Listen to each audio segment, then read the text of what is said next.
Hi welcome back to ಇದ್ವಿ ಗೌಡಸ್ vlog. ಇದೊಂದು ನಮಗೆ ಸ್ಪೆಷಲ್ ಡೇ ಅಂತಲೇ ಹೇಳ್ಬೋದು. ನಮ್ಮ ಫ್ಯಾಮಿಲಿ ಮತ್ತು ನನ್ನ ಫ್ರೆಂಡ್ ಫ್ಯಾಮಿಲಿ ಇಬ್ಬರೂ ವ್ಯಾಲೆಂಟೈನ್ಸ್ ಡೇ ಸೆಲೆಬ್ರೇಷನ್ ಮಾಡೋಣ ಅಂತ ಒಂದು ರೆಸಾರ್ಟ್ಗೆ ಹೋಗಿದ್ವಿ. ಬಟ್ ವ್ಯಾಲೆಂಟೈನ್ಸ್ ಡೇ ಸೆಲೆಬ್ರೇಟ್ ಮಾಡೋಕ್ಕೆ ಹೋಗಿದ್ದು ಸ್ಪೆಷಲ್ ಅಲ್ಲ. ನಾನು ಮದುವೆ ಆಗಿ 7 ವರ್ಷ ಕಂಪ್ಲೀಟ್ ಆಗಕ್ಕೆ ಬಂತು. ಆ್ಯಸ್ ಎ ಕಪಲ್ ನಾವಿಬ್ಬರು ಹೊರ್ಗಡೆ ಹೋಗಿದ್ದು ಏನೋ ಒಂದು ಅಕೇಶನ್ ಅಂತ. ಅದು 2 ಮಕ್ಕಳಾದ್ಮೇಲೆ ಇದೇ ಫಸ್ಟ್ ಟೈಮ್, ಸೊ ಅದಕ್ಕೋಸ್ಕರ ಸ್ಪೆಷಲ್ ಅಂತ ಹೇಳಿದೆ. ನಾನು ಒಬ್ಬಳೇ ಎಲ್ಲ ಈ ಥರದವ್ರು ತುಂಬ ಜನ ಇರ್ತಾರೆ. ಲೈಫ್ ಇರೋದೊಂದು ಎಂಜಾಯ್ ಮಾಡಬೇಕು, ಬಟ್ ಅದು ಲಿಮಿಟಲ್ಲಿ ಇರಬೇಕು ಅಷ್ಟೇ. ನಾವು ಹೋಗಿದ್ದು ತುಮಕೂರು ಹತ್ರ ಬಿನ್ಸ್ಕಲ್ ರೆಸಾರ್ಟ್ ಅಂತ. ತುಂಬಾ ಚೆನ್ನಾಗಿದೆ, ತುಂಬ ಸ್ಪೇಷಿಯಸ್ ಆಗಿದೆ, ತುಂಬ ದೊಡ್ಡ ರೆಸಾರ್ಟು. ಮರಗಳೆಲ್ಲ ಬೆಳೆಸಿದ್ದಾರೆ, ತುಂಬ ಗ್ರೀನರಿ ಆಗಿದೆ. ಬಟ್ ಇವಾಗ ಸಮ್ಮರ್ ಅಲ್ವಾ, ಸಿಕ್ಕಾಪಟ್ಟೆ ಬಿಸಿಲು ಮಧ್ಯಾಹ್ನ ಟೈಮು. ನಾನು ಮೊದಲು ತೋರಿಸಿದ್ದು ರಿಸೆಪ್ಷನ್ನು, ತುಂಬಾ ಚೆನ್ನಾಗಿತ್ತು. ಒಂಥರ ಈ ವಿಂಟೇಜ್ ಫೀಲ್ ಅಂತಾರಲ್ಲ ಆ ಥರ ಇತ್ತು. ತುಂಬಾ ಚೆನ್ನಾಗಿ ಮಾಡಿದರು ಆ ರಿಸೆಪ್ಷನ್ ಪ್ಲೇಸ್ನ ಮಾತ್ರ. ಅಲ್ಲಿಂದ ಮುಂದೆ ಬಂದರೆ ನೋಡಿ, ಆ ಕಡೆ ಈ ಕಡೆ ಎಲ್ಲ ಮರ ಗಿಡಗಳು ಚೆನ್ನಾಗಿ ಬೆಳೆಸಿದ್ದಾರೆ. ಮತ್ತು ಅಲ್ಲಿ ಡೈನಿಂಗ್ ಹಾಲ್ ಇತ್ತು. ಇಲ್ಲಿ 4 ವೆರೈಟೀಸ್ ಆಫ್ ರೂಮ್ ಇದೆ. ಅಂದರೆ ಈಗ ಫ್ರೆಂಡ್ಸ್ ಎಲ್ಲ ಹೋಗ್ತಾರೆ ಅಂದರೆ ಫುಲ್ ದೊಡ್ಡ ಹಾಲ್ ಬೇಕು ಅಂದರೆ ಆ ಥರದ್ದು. ಮತ್ತು ಹ್ಯಾಲೋವನ್ನು ಅದೊಂಥರ ಸ್ಪೆಷಲ್ಲಾಗಿದೆ. ಇನ್ನೊಂದು ರಸ್ಟಿಕ್ ಅಂತ. ನಾವು ತೊಗೊಂಡಿದ್ದು ರಸ್ಟಿಕ್ ರೂಮು. ನಮಗಂತೂ ನಮ್ಮ ರೂಮ್ ಸಿಕ್ಕಾಪಟ್ಟೆ ಇಷ್ಟ ಆಯಿತು.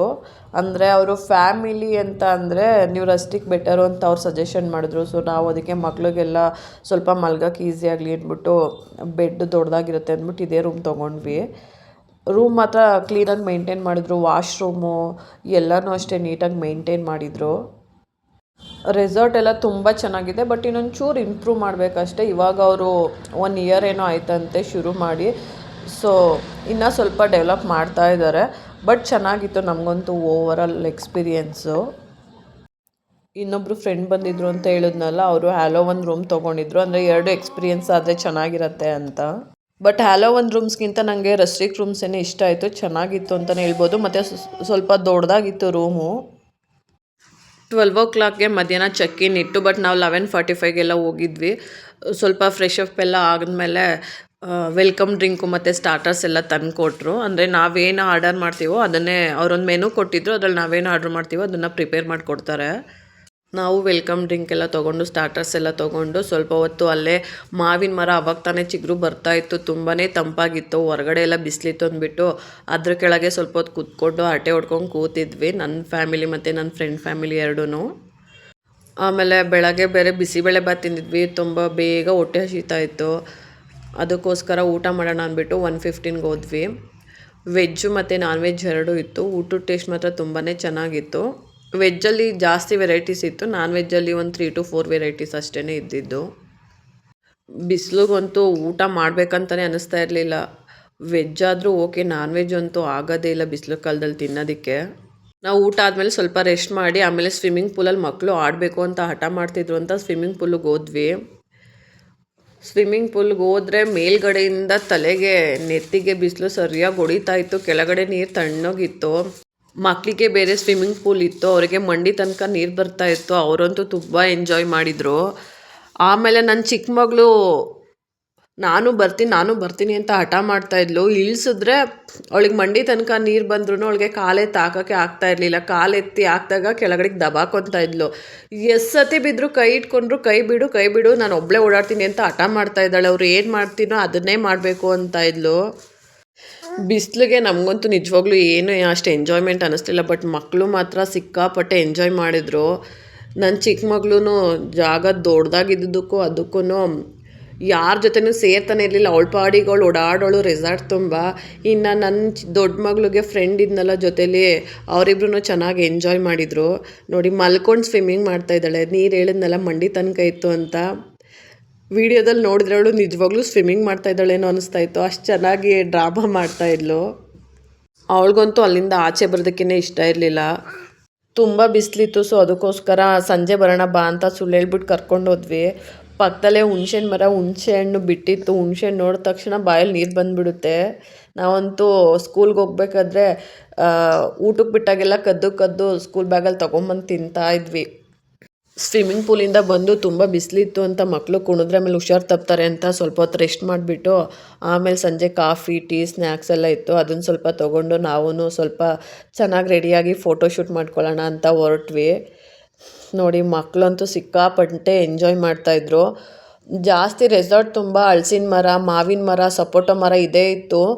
ಹಳ್ಸಿಗೆ ಬರೋದು ಅದ್ರ ಕೆಳಗೆ ಸಿಕ್ಕಾಪಟ್ಟೆ ತಂಪಾಗಿತ್ತು. ಮಾವಿಗೂ ಅಷ್ಟೇ ಅವಾಗ ತಾನೇ ಚಿಗುರುತ್ತಾ ಇರೋದಕ್ಕೆ ಅದ್ರ ಕೆಳಗಡೆ ಹೋದರೆ ಸೈಡಲ್ಲಿ ಎದ್ದೋಗೋಕ್ಕೆ ಮನಸ್ಸು ಬರ್ತಾ ಇರಲಿಲ್ಲ, ಅಷ್ಟು ತಣ್ಣಗಿತ್ತು ವಾತಾವರಣವಂತೂ.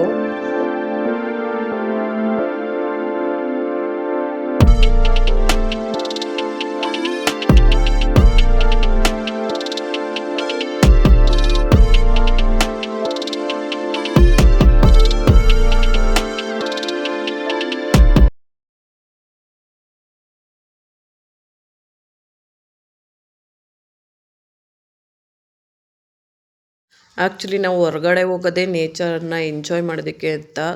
ನಮಗಂತೂ ನಾವು ಎಂಜಾಯ್ ಮಾಡೋದಕ್ಕಿಂತ ನಮ್ಮ ಮಕ್ಕಳಂತೂ ಸಿಕ್ಕಾಪಟ್ಟೆ ಎಂಜಾಯ್ ಮಾಡ್ತಾಯಿದ್ರು. ಅದನ್ನ ನೋಡಿ ತುಂಬ ಖುಷಿ ಆಯಿತು.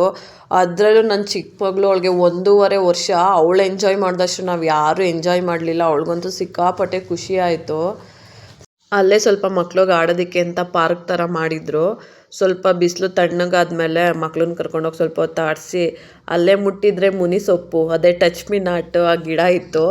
ನನ್ನ ಮಕ್ಕಳು ಅಂತೂ ನೋಡಿರಲಿಲ್ಲ ಅದನ್ನು, ಅದಕ್ಕೆ ಕರೆದು ಸ್ವಲ್ಪ ತೋರಿಸ್ತಾ ಇದೆ, ನೋಡಿ ಇಲ್ಲಿ ಈ ಎಲೆನ ಟಚ್ ಮಾಡಿ ಅದು ಮುನ್ಸ್ಕೊಳ್ಳುತ್ತೆ ನಿಮ್ಮ ಜೊತೆ ಅಂತ ಹೇಳ್ಬಿಟ್ಟು. ಅದು ಸುತ್ತ ಅದು ಎಷ್ಟೊಂದು ಹರಡ್ಕೊಂಡಿತ್ತು. ಅವರು ಅದರಲ್ಲೇ ಆಟ ಆಡೋದಕ್ಕೆ ಶುರು ಮಾಡಿಬಿಟ್ರು. ಆಮೇಲೆ ಅದ್ರಲ್ಲಿ ಮುಳ್ಳು ಬೇರೆ ಇರುತ್ತೆ ಜಾಸ್ತಿ, ಮತ್ತೆ ಹೋಗಿ ಅದ್ರ ಮೇಲೆ ಕುಂದ್ಬಿಟ್ಟು ಮುಳ್ಳೆಲ್ಲ ಚುಚ್ಚಿಸ್ಕೊತಾರೆ ಅಂದ್ಬಿಟ್ಟು ನಾನೇ ಕರ್ಕೊಂಡು ಬಂದೆ, ಸಾಕು ಬನ್ನಿ ಅಂತ. ಆಮೇಲೆ ರೈನ್ ಡ್ಯಾನ್ಸ್ ಎಲ್ಲ ಇತ್ತು. ನಾವ್ಯಾರು ಹೋಗಿರಲಿಲ್ಲ. ನನ್ನ ಹಸ್ಬೆಂಡು ನಾವು ಸ್ವಲ್ಪ ಮಲ್ಕೊಂಬಿಟ್ಟಿದ್ವಿ ಮಧ್ಯಾಹ್ನ, ಬಿಸಿಲು ಜಾಸ್ತಿ ಅಂತ ಊಟ ಮಾಡಿಬಿಟ್ಟು. ಯಾರೋ ರೈನ್ ಡ್ಯಾನ್ಸ್ ಮಾಡ್ತಾಯಿದ್ದು ವಿಡಿಯೋ ಮಾಡ್ಕೊಂಡು ಬಂದಿದ್ದಾರೆ. ನಾವಂತೂ ಇದನ್ನೆಲ್ಲ ಸ್ವಲ್ಪ ಮಿಸ್ ಮಾಡ್ಕೊಂಡ್ವಿ. ಏನಕ್ಕೆ ಅಂದರೆ ನಾವು ಜಾಸ್ತಿ ಹೊರಗಡೆ ಹೋಗಲ್ವಾ, ಆಚೆ ಅಂತೂ ಸಿಕ್ಕಾಪಟ್ಟೆ ಬಿಸಿಲು. ನಮಗಂತೂ ಬಿಸಿಲಿಗೆ ತಲೆನೋವು ಬಂದು ಒಂಥರ ವಾಮಿಟ್ ಬರೋ ಥರ ಆಗ್ತಾಯಿತ್ತು. ಅದಕ್ಕೋಸ್ಕರ ನಾವು ಸ್ವಲ್ಪ ಹೊತ್ತು ರೆಸ್ಟ್ ಮಾಡಿಬಿಟ್ವಿ ಮಧ್ಯಾಹ್ನ. ಅದೇ ಹೇಳಿಲ್ವಾ, ಮಧ್ಯಾಹ್ನ ರೆಸ್ಟ್ ಮಾಡಿ ಮತ್ತೆ ಫೋಟೋಶೂಟ್ ಮಾಡ್ಕೊಳ್ಳೋಣ ಅಂತ ರೆಡಿಯಾಗಿ ಬಂದ್ವಿ ಅಂತ. ಮಕ್ಕಳು ನೋಡಿ ಜಾಗ ದೊಡ್ಡದಾಗಿರೋದಕ್ಕೆ ಅವರಂತೂ ಹಿಡಿಯೋಕ್ಕೆ ಆಗ್ತಾಯಿರಲಿಲ್ಲ, ಹಂಗೆ ಓಡಾಡ್ತಾಯಿದ್ರು ಅಲ್ಲಿಂದ ಇಲ್ಲಿಗೆ ಇಲ್ಲಿಂದ ಅಲ್ಲಿಗೆ ಅಂತ. ನೋಡಿ ಹಳ್ಸಿನಕಾಯಿ, ಅವನಂತೂ ಹಳ್ಸಿನಕಾಯಿ ಮೇಲೆ ಫುಲ್ ಕಣ್ಣಾಕಿದ್ದ. ಅವ್ರ ಅಮ್ಮ ಬೈತಾಯಿದ್ರು, ಹಣ್ಣಾಗಿಲ್ಲ ಕೀಳ್ಬಾರ್ದು, CC ಕ್ಯಾಮ್ರಾ ಇಟ್ಟಿದ್ದಾರೆ ಬೈತಾರೆ ಅಂತ. ಅಂದರೆ ಕೆಳಗಡೆನೇ ಇತ್ತು ಹಳ್ಸಿನಕಾಯಿ ಎಲ್ಲ, ಅದಕ್ಕೆ ಮಕ್ಳಿಗೆ ಆಸೆ ಆಗ್ತಾಯಿತ್ತು ಕೀಳಬೇಕು ಅಂತ. ಅದರಲ್ಲೂ ಇನ್ನೊಂದು ಏನಂದರೆ ನಮ್ಮ ರೂಮ್ ಪಕ್ಕ ಸುತ್ತ ಗಿಡ ಮರಗಳು ಹಾಕಿದ್ದಾರೆ. ಡೋರ್ ಮುಂದೆನೇ ಫುಲ್ ಗ್ರೀನರಿ ಥರ ಇದೆ, ನೋಡಿ ತೋರಿಸ್ತಾ ಇದ್ದೀನಿ. ತುಂಬಾ ಚೆನ್ನಾಗಿತ್ತು. ಒಂದೊಂದ್ಸಲ ಅನಿಸುತ್ತೈತೆ ವಾತಾವರಣ ಮನೆ ಹತ್ರನೂ ಇದ್ದರೆ ಎಷ್ಟು ಚೆನ್ನಾಗಿರುತ್ತೆ ಅಂತ, ಅಷ್ಟು ಗ್ರೀನರಿ ಆಗಿತ್ತು. ದೊಡ್ಡ ರೆಸಾರ್ಟ್ ಮಾತ್ರ ತುಂಬಾ ದೊಡ್ಡದಾಗಿತ್ತು ರೆಸಾರ್ಟು. ಈ ಥರ ವಾತಾವರಣ ದಿನ ನಮ್ಮ ಮನೆ ಸುತ್ತ ಇದ್ದರೆ ಹೆಲ್ತು ಚೆನ್ನಾಗಿರುತ್ತೆ, ನೋಡೋಕ್ಕೂ ಕಣ್ಗೂ ಖುಷಿಯಾಗತ್ತೆ. ನಾವು ರೆಡಿಯಾಗಿ ಫೋಟೋಶೂಟ್ ಎಲ್ಲ ಮಾಡಿಸ್ಕೊಳ್ಳೋ ಅಷ್ಟೊತ್ತಿಗೆ 6 ಮೇಲಾಗಿತ್ತು. ಗೇಮ್ಸ್ ಎಲ್ಲ ಕ್ಲೋಸ್ ಆಗಿತ್ತು. ಬಟ್ ನನ್ನ ಹಸ್ಬೆಂಡು ಹೋಗ್ಬಿಟ್ಟು ಸುಮ್ಮನೆ ಆಡ್ತಾಯಿದ್ರು. ಅವ್ರ ಆಮೇಲೆ ಸರ್ ಕ್ಲೋಸ್ ಆಗಿದೆ, ನಾಳೆ ಆಡೋರಂತೆ, 9 ಓಪನ್ ಆಗುತ್ತೆ ಅಂತ ಹೇಳಿದ್ರು. ನೋಡಿ ಎಷ್ಟು ಚೆನ್ನಾಗಿದೆ ಸುತ್ತ ಗ್ರೀನರಿ ಆಗಿ ಅಂತ, ನನಗಂತೂ ಇಷ್ಟ ಆಯಿತು.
ರಾತ್ರಿ ಫೈರ್ ಕ್ಯಾಂಪ್ ಎಲ್ಲ ಹಾಕಿದ್ರು, ಅಲ್ಲೂ ಸ್ವಲ್ಪ ಮ್ಯೂಸಿಕ್ಸ್ ನೈಟ್ಸು, ಮಕ್ಕಳಂತೂ ತುಂಬ ಎಂಜಾಯ್ ಮಾಡಿದರು ಡ್ಯಾನ್ಸ್ ಎಲ್ಲ ಮಾಡಿಕೊಂಡು. ಮಧ್ಯಾಹ್ನ ಬಿಸಿಲಿಗೂ ಅದಕ್ಕೂ ಊಟ ತಿಂದಿದ್ದೆ ಡೈಜೆಸ್ಟ್ ಆಗಿರಲಿಲ್ಲ. ರಾತ್ರಿನೂ ಅಷ್ಟೇ ತುಂಬಾ ವೆರೈಟೀಸ್ ಮಾಡಿದರು ವೆಜ್ಜು ಮತ್ತು ನಾನ್ ವೆಜ್ಜಲ್ಲಿ. ಅದೇ ಮಾಮೂಲಿ ವೆಜ್ಜಲ್ಲಿ ತುಂಬಾ ವೆರೈಟೀಸ್ ಇತ್ತು, ನಾನ್ ವೆಜ್ಜಲ್ಲಿ ಒಂದು 3 to 4 ವೆರೈಟೀಸ್ ಮಾಡಿದರು. ನಂಗೆ ಸ್ವಲ್ಪ ಬಿಸಿಲಿಗೆ ಹೋದ್ರೇ ತಲೆನೋವು ಜಾಸ್ತಿ ಆಗುತ್ತೆ, ಅದರಲ್ಲೂ ಮಧ್ಯಾಹ್ನ ಚಿಕನ್ ತಿಂದಿದ್ದಕ್ಕೂ ಅದಕ್ಕೂ ಕೊನೆಗೆ ವಾಮಿಟೇ ಆಗೋಯ್ತು ಡೈಜೆಸ್ಟ್ ಆಗ್ದೇ. ಅದಕ್ಕೆ ನಾನಂತೂ ರಾತ್ರಿ ಅನ್ನ ರಸಮ್ ತಿನ್ನೋದೇ ಬೆಟರ್ ಅಂದ್ಬಿಟ್ಟು ಬರೀ ಅನ್ನ ರಸಮ್ ಊಟ ಮಾಡಿದೆ. ರಸಮ್ ಅಂತೂ ಸಿಕ್ಕಾಪಟ್ಟೆ ಚೆನ್ನಾಗಿತ್ತು. ನಂಗೆ ಅನ್ನಿಸ್ತು ಅಯ್ಯೋ ನಾನ್ ವೆಜ್ಗಿಂತ ಇದನ್ನೇ ತಿಂದಿದ್ರೆ ಆಯಾಗಿರ್ತಿತ್ತು ಅಂತ. ನಾವು ಊಟ ಆದಮೇಲೆ ಮತ್ತೆ ಸ್ವಲ್ಪ ಹೊತ್ತು ಫುಲ್ ತಣ್ಣಗಿತ್ತು ವಾತಾವರಣ, ಮತ್ತು ಲೈಟಿಂಗ್ಸ್ ಎಲ್ಲ ಹಾಕಿದ್ರಲ್ಲ, ಸ್ವಲ್ಪ ರೆಸಾರ್ಟ್ ತುಂಬ ವಾಕ್ ಮಾಡಿಕೊಂಡು ಒಂದು 11-11:15 ಹೋಗಿ ಮಲ್ಕೊಂಡ್ವಿ. ಮಕ್ಳಿಗಂತೂ ನಿಜವಾಗ್ಲೂ ರೆಸ್ಟೇ ಬೇಡ ಅನ್ನಿಸ್ತಾಯಿತ್ತು, ಅಷ್ಟು ಕುಣಿತಾ ಇದ್ರು. ಮಾರ್ನಿಂಗ್ ಅಂತೂ ಒಂದು 8 o'clock ಹಂಗೆ ನೋಡಿ ಎಷ್ಟು ತಂಪಾಗಿದೆ ವಾತಾವರಣ ಅಂದರೆ ನಿಜವಾಗ್ಲೂ ನನಗಂತೂ ಸಿಕ್ಕಾಪಟ್ಟೆ ಚೆನ್ನಾಗಿ ಅನ್ನಿಸ್ತಾ ಇತ್ತು ಬೆಳಗ್ಗೆ. ಮಧ್ಯಾಹ್ನ ಅಂತೂ ಬಿಸಿಲಿಗೆ ಮುಖ ಆಚೆ ತೋರ್ಸೋಕ್ಕಾಗ್ತಿರ್ಲಿಲ್ಲ, ಕಣ್ಣು ಬಿಡೋಕ್ಕಾಗ್ತಿರ್ಲಿಲ್ಲ. ನೆತ್ತಿಗಂತೂ ಸೂರ್ಯ ಬಂದು ಟಪುಕ್ ಅಂತ ಹೊಡಿತಾ ಇದ್ದ. ಆಮೇಲೆ ನನ್ನ ಮಕ್ಕಳು ಅಷ್ಟೇ 8 o'clock ಎದ್ಬಿಟ್ಟು ಫುಲ್ಲು ಫ್ರೆಶಪ್ ಆಗಿ, ಅವ್ನ ಫ್ರೆಂಡ್ ಇನ್ನೂ ಬಂದಿರಲಿಲ್ಲ, ಸೊ ಅದಕ್ಕೆ ಬಾಗಿಲು ತಟ್ಬಿಟ್ಟು ಎಬ್ಬಿಸ್ಬಿಟ್ಟು ಬರ್ತೀನಮ್ಮ ಅಂತ ಹೋಗ್ತಾ ಇದ್ಲು. ಭಾನುವಾರ ಫುಲ್ ವೆಜ್ ಊಟ ಇತ್ತು, ಬಟ್ ಮೊಟ್ಟೆ ಒಂದು ಮಾಡಿದ್ರು. ನಾವು ಶಿವರಾತ್ರಿ ಇದ್ದಿದ್ದರಿಂದ ಮೊಟ್ಟೆ ಏನು ತಿನ್ನಲಿಲ್ಲ, ಫುಲ್ಲು ವೆಜ್ಜೇ ತಿಂದ್ವಿ. ನಾನಿಲ್ಲಿ ವಾಯ್ಸ್ ಕೊಡ್ತಿದ್ರೆ ನನ್ನ ಮಗಳು ಅಂತ ರಾಗ ಆಡ್ತಾ ಇದ್ದಾಳೆ, ಕೇಳಿಸ್ಬೋದು. ಅವಳು ಮಲಗಿದಾಗ ಕೆಲಸನೇ ಆಗುತ್ತೆ, ಸೊ ಅವಳು ಎದ್ದಿದ್ದಾಗಲೇ ಹೆಂಗೋ ವಾಯ್ಸ್ ಕೊಟ್ಬಿಡೋಣ ಅಂತ ಸ್ವಲ್ಪ ಕೊಡ್ತಾ ಇದ್ದೀನಿ. ಬೆಳಗ್ಗೆನೂ ಬ್ರೇಕ್ಫಾಸ್ಟು ಅಷ್ಟೇ ಲೈಟಾಗಿತ್ತು, ಮತ್ತು ಮಕ್ಕಳು ಒಂದು 11 o'clock ಮತ್ತೇನಾದರೂ ಕೇಳ್ತಾರೆ ಅಂದ್ಬಿಟ್ಟು ನಾವು ಇಡ್ಲಿ ವಡ ಅದನ್ನೆಲ್ಲ ತಿನ್ಕೊಂಡ್ವಿ. ಮತ್ತು ಬ್ರೆಡ್ಡು ಜಾಮು ಬಟರೆಲ್ಲ ಅದನ್ನು ಸ್ವಲ್ಪ ಎತ್ಬಿಟ್ಟು ರೂಮಲ್ಲಿ ಇಟ್ಟಿದ್ವಿ, ಯಾಕಂದರೆ ಆಮೇಲೆ ಕೌಂಟರ್ ಕ್ಲೋಸ್ ಆದರೆ ಹೋಗಿ ನಾವು ಕೇಳೋಕ್ಕೂ ಆಗೋಲ್ಲ ಮಕ್ಳಿಗೆ ಅದು ಇದು ಕೊಡಿ ಅಂತ. ಆಮೇಲೆ ನಮಗೆ 11 o'clock ಚೆಕ್ಔಟ್ ಇದ್ದಿದ್ದು. ಸ್ವಲ್ಪ ಟಿಫನ್ ಎಲ್ಲ ಮಾಡಿಕೊಂಡು, ರಾತ್ರಿ ಗೇಮ್ ಆಡಿರಲಿಲ್ಲ ಸಂಜೆ, ಅದಕ್ಕೆ ಸ್ವಲ್ಪ ಗೇಮ್ ಎಲ್ಲ ಆಡ್ಕೊಂಡ್ವಿ. ನನ್ನ ಫ್ರೆಂಡು ಮತ್ತು ನನ್ನ ಹಸ್ಬೆಂಡ್ ಇಬ್ಬರು ಜಿಪ್ಲೈನ್ ಆಡಿದ್ರು, ನಾನೇನು ಹೋಗಲಿಲ್ಲ. ಆಮೇಲೆ ನನ್ನ ಹಸ್ಬೆಂಡು ಅಷ್ಟೇ ಸ್ಕೈ ವಾಕು ಅದನ್ನೆಲ್ಲ ಸ್ವಲ್ಪ ಮಾಡಿಕೊಂಡ್ರು. ನನ್ನ ಮಗಳಂತೂ ಸಿಕ್ಕಾಪಟ್ಟೆ ಗೇಮ್ಸ್ ಆಡಿದ್ಲು, ಅವಳಿಗಂತೂ ಬರೋದಕ್ಕೇ ಮನಸ್ಸಿರಲಿಲ್ಲ, ಅಷ್ಟು ಚೆನ್ನಾಗಿ ಆಡ್ತಾಯಿದ್ಲು. ನನ್ನ ಹಸ್ಬೆಂಡ್ ಇನ್ನೊಂದು ಏನು ಮಾಡಿದ್ರು ಅಂದರೆ ಜಿಪ್ಲೈನ್ಗೆ ಫಸ್ಟ್ ನನ್ನ ಫ್ರೆಂಡ್ನ ಕಳಿಸಿದ್ರು, ಅವ್ರು ಯಾವತ್ತೂ ಹೋಗಿರ್ಲಿಲ್ವಂತೆ. ಅದಕ್ಕೆ ಏನಾಗಲ್ವಾ ನೀವು ಹೋಗಿ ಆಮೇಲೆ ನಾನು ಬರ್ತೀನಿ ಅಂದ್ಬಿಟ್ಟು ಅವ್ರು ಹೋದಾದ್ಮೇಲೆ ಇವ್ರು ಹೋದ್ರು. ಅದಕ್ಕೆ ನಾನು ಏನಾಗಲ್ಲ ಹೋಗು ಪಾಪ, ಅವ್ರನ್ನ ಫಸ್ಟ್ ಕಳಿಸ್ತಾ ಇದ್ದಿಲ್ಲ, ಹಂಗೆ ಹಿಂಗೆ ಅಂತ ರೇಗಿಸ್ತಾ ಇದ್ದೆ. ನನ್ನ ಮಗಳಂತೂ ಎಲ್ಲ ಗೇಮ್ನೂ ಅಂದರೆ ಅವಳಿಗೆ ಮೇಲೆ ಇಟ್ಕೊಳ್ಳೋಕೆ ಎಟಕಿಸ್ತಾ ಇರಲಿಲ್ಲ, ಅವ್ರ ಅಪ್ಪ ಅವಳನ್ನ ಇಟ್ಕೊಂಡಿದ್ರು. ಅಲ್ಲಿ ಏನೇನು ಗೇಮ್ಸ್ ಇತ್ತು ಎಲ್ಲನೂ ಒಂದು ರೌಂಡ್ ಆಡ್ಕೊಂಡು ಬಂದ್ಲು. ಆಮೇಲೆ ಆರ್ಚರಿ ಅದು ಇದು ಎಲ್ಲ ಇತ್ತು, ನಾವು ಸ್ವಲ್ಪ ಅದೆಲ್ಲ ಎಂಜಾಯ್ ಮಾಡಿದ್ವಿ. ನೋಡಿ ಇಲ್ಲಿ ತೋರಿಸ್ತಾ ಇದ್ದೀನಲ್ಲ, ಇದೇನು ಅಂತ ಗೊತ್ತಿಲ್ಲ, ಹೆಂಗೆ ಸುತ್ಕೊಂಡಿದೆ ಅಂದರೆ ದೇವ್ರ ಸೃಷ್ಟಿ ಎಷ್ಟು ವಿಚಿತ್ರವಾಗಿರುತ್ತೆ ನೋಡಿ. ಅದ್ರ ಮರ ಕೂಡ ತೋರಿಸ್ದೆ ನೋಡಿ ಎಷ್ಟು ಚೆನ್ನಾಗಿದೆ ಅಂತ. ನಮಗಂತೂ ಏನಿದು ಇಷ್ಟು ಡಿಫ್ರೆಂಟ್ ಆಗಿದೆ ಅನ್ನಿಸ್ತು. ನಾವು 11 o'clock ಚೆಕ್ಔಟ್ ಇತ್ತು, 11 o'clock ಚೆಕ್ಔಟ್ ಮಾಡಿಬಿಟ್ವಿ, ಯಾಕಂದರೆ ನಾವು ಅಲ್ಲಿಂದ ಇನ್ನೊಂದು ಪ್ಲೇಸ್ಗೆ ವಿಸಿಟ್ ಮಾಡಬೇಕು ಅಂತ ಅಂದ್ಕೊಂಡಿದ್ವಿ. ಸೊ ಅದಕ್ಕೋಸ್ಕರ ಯಾವ ಮಟ್ಟಿಗೆ ಟ್ಯಾನ್ ಆಗಿದ್ವಿ ಅಂದರೆ ಕತ್ತೊಂದು ಕಲರು, ಮುಖವಂತೂ ಫುಲ್ಲು ಬ್ಲಾಕ್ ಆಗಿಬಿಟ್ಟಿತ್ತು, ಅಷ್ಟು ಟ್ಯಾನ್ ಆಗಿದ್ವಿ, ಅಷ್ಟು ಬಿಸಿಲಿತ್ತು ಆಚೆಗಡೆ ಅಂತೂ. ನನ್ನ ದೊಡ್ಡ ಮಗಳಿಗಂತೂ ಎಷ್ಟು ಆಟ ಆಡಿದ್ರು ಸಮಾಧಾನನೇ ಆಗ್ತಿರ್ಲಿಲ್ಲ. ಇನ್ನೊಂದು ಸಲ ಅಮ್ಮ ಪ್ಲೀಸ್, ಇನ್ನೊಂದು ಸಲ ಅಪ್ಪ ಪ್ಲೀಸ್, ಇನ್ನೊಂದು ಸಲ ಅಂತ ಇದ್ಲು. ಅಲ್ಲಿಂದನೇ ಆಂದಿವೆ ಬೆಂಗಳೂರಿಗೆ ಬರಬೇಕಾದ್ರೇ ತುಮಕೂರಲ್ಲೇ ಮಂದರಗಿರಿ ಅಂತ ಒಂದು ಬೆಟ್ಟ ಇತ್ತು, ಪಂಡಿತನಹಳ್ಳಿ ಅಂತ. ನಾನು ಇಲ್ಲಿಗೆ 2-3 ಸಲ ಹೋಗಿದ್ದೀನಿ, ಬಟ್ ಅವರು ಪಿಕ್ಚರ್ ಕಳಿಸ್ದಾಗ ನಾನು ಅದನ್ನ ಅಷ್ಟು ಅಬ್ಸರ್ವ್ ಮಾಡಿರಲಿಲ್ಲ. ನಿಯರ್ ಹೋದಾಗ ಅಲ್ಲಿ ಪಂಡಿತನಹಳ್ಳಿ ಅಂತ ಹೆಸರು ನೋಡಿ ನಾನು ಕಂಡಿಡ್ದೆ, ಇಲ್ಲಿಗೆ ನಾನು 2-3 ಸಲ ಬಂದಿದ್ದೀನಿ ಮುಂಚೆನೇ ಅಂತ. ಹೋಗಿದ್ವಲ್ಲ ಅವ್ರು ನೋಡಿರಲಿಲ್ವಂತೆ. ಅಲ್ಲೆಲ್ಲ ಸ್ವಲ್ಪ ನೋಡಿಕೊಂಡು, ನಾನು ತುಂಬ ವರ್ಷ ಆಗಿತ್ತು ಹೋಗಿ, ನನಗೂ ಒಂಥರ ಹೊಸ ಜಾಗ ಅಂತಲೇ ಅನ್ನಿಸ್ತಾ ಇತ್ತು. ಬಟ್ ನಾನಲ್ಲಿ ಮುಂಚೆಲ್ಲ ಹೋದಾಗ ಇಷ್ಟು ಸುತ್ತಾಡ್ಕೊಂಡೆಲ್ಲ ಬಂದಿರಲಿಲ್ಲ. ಬಟ್ ಅಲ್ಲಿ ಅಂದರೆ ನಮ್ಮ ಸೈಡವರೆಲ್ಲ ಸ್ವಲ್ಪ ಕಮ್ಮಿನೇ ಇದ್ದಿದ್ದು. ಬೆಟ್ಟದ ಮೇಲಿದೆ, ತುಂಬಾ ಹೈಟಲ್ಲಿದೆ ಟೆಂಪಲ್ಲು. ನಾವು ಫಸ್ಟು ಮೆಟ್ಲತ್ತನ ಅಂದ್ಕೊಂಡ್ವಿ, ಬಟ್ ಮಕ್ಕಳಿದ್ದಾರೆ ಬಿಸಿಲು ಆಗಲ್ಲ ಅಂದ್ಬಿಟ್ಟು ಕಾರಲ್ಲೇ ಹೋಗೋಣ ಅಂದ್ಕೊಂಡ್ವಿ. ಯಾಕೋ ಕಾರಲ್ಲಿ ಹೋಗೋಕ್ಕೂ ಭಯ ಆಯಿತು. ಸ್ಟಾರ್ಟಿಂಗಲ್ಲೇ ತುಂಬ ಹಪ್ತಾರ ಅನ್ನಿಸ್ತಾ ಇತ್ತು. ಆಮೇಲೆ ಕಾರಲ್ಲೇ ಸೈಡ್ಗೆ ಹಾಕ್ಬಿಟ್ಟು ಅಲ್ಲೇ ಎಳ್ನೀರು ಮಾರ್ತಾರಲ್ಲ ಅವ್ರದ್ದು ಆಟೋ ಇತ್ತು, ಅವರೇನೆ ಸ್ವಲ್ಪ ಅಮೌಂಟ್ ಪೇ ಮಾಡಿದ್ವಿ, ಪಿಕಪ್ ಮಾಡಿಬಿಟ್ಟು ಮತ್ತು ಕೆಳಗಡೆ ತೊಗೊಂಬಂದುಬಿಟ್ರು ಎಲ್ಲ ನೋಡ್ಕೊಂಡು ಬಂದಮೇಲೆ. ಪಕ್ಕದಲ್ಲೇ ಒಂದು ಕೆರೆ ಇತ್ತು, ಕೆರೆ ಸುತ್ತ ತುಂಬ ಬೆಟ್ಟಗಳು, ನಿಜವಾಗ್ಲೂ ತುಂಬಾ ಚೆನ್ನಾಗಿತ್ತು. ನಾವು ಮುಗಿಸ್ಕೊಂಡು ಬೆಂಗಳೂರು ಕಡೆಗೆ ಹೊರಟ್ವಿ. ಇದಾಗಿತ್ತು ನಮ್ಮ ವ್ಯಾಲೆಂಟೈನ್ಸ್ ಡೇ ಸೆಲೆಬ್ರೇಷನ್ನು. ನಮ್ಗೆ ಎಷ್ಟು ಖುಷಿ ಆಯಿತೋ ಬಿಡ್ತೋ, ನಮ್ಮ ಮಕ್ಳುಗಳ್ಗಂತೂ ಸಿಕ್ಕಾಪಟ್ಟೆ ಖುಷಿ ಆಯಿತು. ಯಾರೆಲ್ಲ ಈ ವಿಡಿಯೋ ನೋಡ್ತಾ ಇದ್ದೀರೋ ನಮ್ಮ ಚಾನಲ್ಗೆ ಸಬ್ಸ್ಕ್ರೈಬ್ ಮಾಡಿಕೊಂಡು ವಿಡಿಯೋ ನೋಡಿ. Thank you for watching.